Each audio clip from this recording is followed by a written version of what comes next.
Carter with me, Daryl Carter for racingtips.com. Hope you're all well. Loads of good action to get through this weekend. Got 4 selections for you. There would be more. The likes of Newbury, and the Kingmaker. I think it's going to take all the beating, but want a little bit bigger prices this week. Not much bigger, but a little bit bigger. We're going to kick off in the 3:15 at Warwick. I'm going to side with 2 tabs for Harry and Dan Skelton. Travelled really nicely through the Ladbroke chase at Newbury last time. Just hit a wall free from home and faded.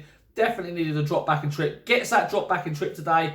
Has got a handicap mark down to a mark of 143 now. £3 lower than that run in a field where a lot have question marks to answer. Can't believe Bellamy de Picton, who gets cheek pieces for the first time, is heading the market here. 1, we don't know how he's going to react to the cheek pieces. 2, there's only 1 piece of form that you can work off for Bellamy to make a case for Bellamy de Pictons to be well handicapped off a mark of 144. And that was when finishing a well-beaten second to Waiting Patiently, who did that more comfortably than the winning margin suggests.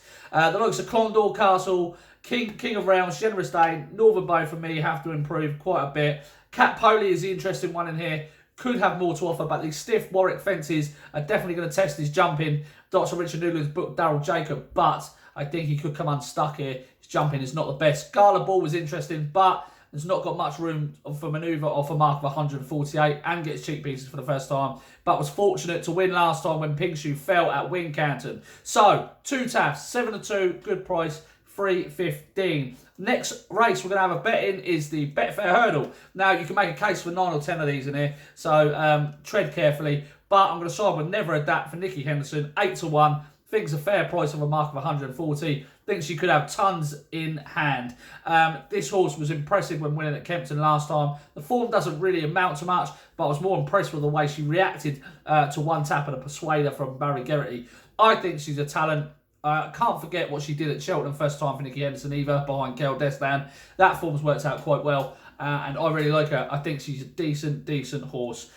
Ditching Mac the Man, which is the worry. So, yeah, Never Adapt at 8-1 in the 3.35. The 4.10 at Newbury is the next race. I'm going to side with another Nicky Henderson runner in post-war. 9-year-old, only had 1 run this season, finished 6th in a good race here at Newbury. He's 8-1, off a mark of 123. And that run came after more than 1,000 days off the track. But he travelled through the race like the best horse in the race and just faded close to home. Really tired quickly.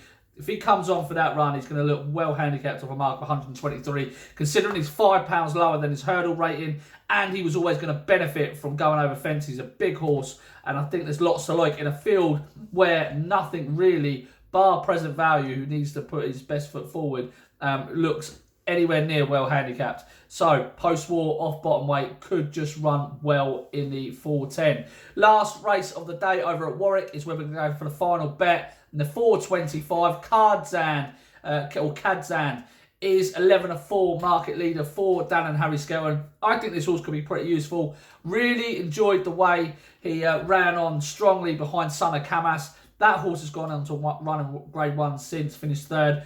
He was only beaten 2 1/4 lengths that day. He was pulled out multiple times because of soft ground, and this better ground at Warwick is definitely going to suit him. Dan and Harry Skelton do so well at Warwick, so hopefully he can get the job done there. And those are our 4 selections. 2 taps in the 3.15 at 7-2. Never Adapt in the 3.35 at 8-1. Post-war, who is the nap of the day, in the 4.10 at 8-1. Kadzand at 4 in a 4.25 at 11-4. Good luck. Hopefully we'll grab some winners. Last week was poor, but this week is going to be better. Guarantee it.